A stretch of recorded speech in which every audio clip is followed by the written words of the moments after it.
Praise the lord. నజరేయుడైన క్రీస్తు నామంలో మీ అందరూ కూడా వందనాలు తెలియపరచుకుంటున్నాను.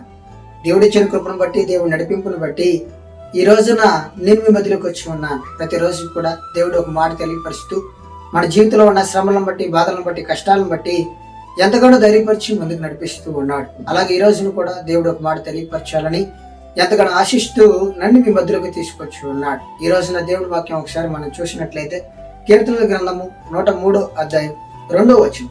నా ప్రాణమా యెహోవాను సన్నిధించుము, ఆయన చేసిన ఉపకారములలో దేనిని మరవకము. ఈ లోకంలో ప్రతి మనిషిని కూడా దేవుడు తన అరిచేతిలో చెక్కి ఈ లోకానికి తీసుకొచ్చి ఉన్నాడు. ప్రతి మనిషిని కూడా ఆశీర్వదించి ఈ లోకంలో ప్రతి మనిషిని కూడా ముందుకు నడిపిస్తూ ఉన్నాడు. నా సహోదరి, నా సహోదరుడా, ఈ లోకంలోకి ప్రతి మనిషిని కూడా దేవుడు తీసుకొచ్చినది ఆయన మహింపరచుకోవడానికి, ఆయన గణపరచుకోవడానికి. మన ఆలోచన ద్వారా, మన ప్రవర్తన ద్వారా, మన జ్ఞానం ద్వారా దేవుని మనం మహింపరిచే విధంగా ఉండాలని ఈ లోకంలో ప్రతి మనిషిని కూడా దేవుడు తీసుకొచ్చి ఉన్నాడు. మన జీవితంలో మనం ఊహించలేని మేలులు, మన జీవితంలో ఎన్నో గొప్ప కార్యాలు దేవుడు చేసుకుంటూ ఈ రోజున మనల్ని ముందుకు నడిపిస్తూ ఉన్నాడు. ఏ నిమిషానికి ఏం జరుగుతుందో మనకు తెలియదు, ఏ సెకండ్కి ఏం జరుగుతుందో మనకు తెలియదు. ఈ లోకంలో మనం ఇంకా సజీవులుగా ఉన్నామంటే కేవలం ఆయన కృప, ఆయన దీవెన, ఆయన భిక్ష ద్వారా. కాబట్టి మన జీవితంలో ఎన్నో మేలులు చేసి ఉన్న దేవుడిని మనం ప్రతి రోజున, ప్రతి సెకండ్ కూడా గణపరిచే వాళ్ళుగా ఉండాలని దేవుడు ఎంతగానో ఆశిస్తూ ఉన్నాడు. ఈ లోకంలో దేవుడు అంటే ఏంటో తెలియని వాళ్ళు వాళ్ళకున్న డబ్బు, సంపద, ఆస్తిని చూసి జీవితాన్ని విచ్చలవిడిగా జీవితాన్ని జీవించి నశించిపోతూ ఉంటారు. ఈ లోకంలో మనం ఒకసారి ఇప్పుడు కూడా మనం గ్రహించాల్సిన విషయం ఏమిటంటే, ఎప్పటికైనా కూడా ఈ లోకంలో మనం మరణించాల్సిందే. మరణించిన తర్వాత మన బ్రతుకు ఏమిటి, మన స్థితి ఏమిటి, మనం ఎక్కడికి వెళ్తున్నాం అనే ఒక ఆలోచన, ఒక క్వశ్చన్ మనకు రావాలి.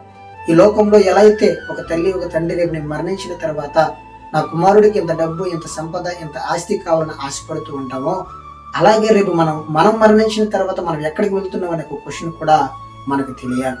ఆ రోజున దేవుడు అనేవాడు నిజంగా ఉంటే ఆ రోజున ఆయన శక్తి ఏంటో, ఆయన ఆలోచనలు ఏమిటో, రేపు నువ్వు మరణించిన తర్వాత నువ్వు ఎక్కడికి వెళ్తావు కూడా నీకు చెప్పగలుగుతాడు. కాబట్టి నా సహోదరి, నా సహోదరుడా, ఎవరైతే నజరేయుడైన క్రీస్తు నామములో రక్షించబడి దేవుని యందు భయభక్తులు కలిగి దేవుని విశ్వసిస్తూ ఉన్నారో వాళ్ళతో దేవుడు మాట్లాడుతూ ఉన్నాడు. ఇదిగో నా ఆలోచనలు, నా ఆజ్ఞలను గైకొనకపోతే, నా వాక్యాన్ని మీరు విశ్వసించి నడవకపోతే చాలా కఠినమైన పరిస్థితులు ఉంటాయి, చాలా నీచమైన పరిస్థితులు ఉంటాయి.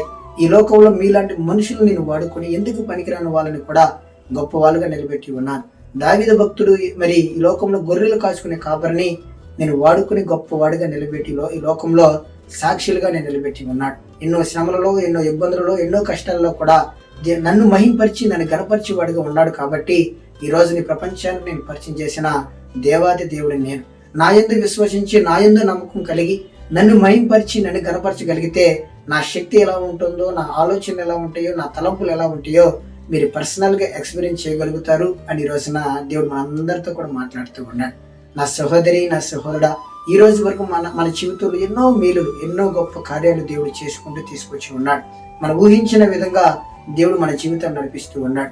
కాబట్టి మనం కూడా దావీదు గారి భక్తులు మరి దేవుని మహింపరిచినట్లు మనం కూడా దేవుని మహింపరిచి గణపరిచే వాళ్ళగా ఉండాలని ఈ రోజున దేవుడు నీకు నాకు తెలియపరుస్తూ ఉన్నాడు.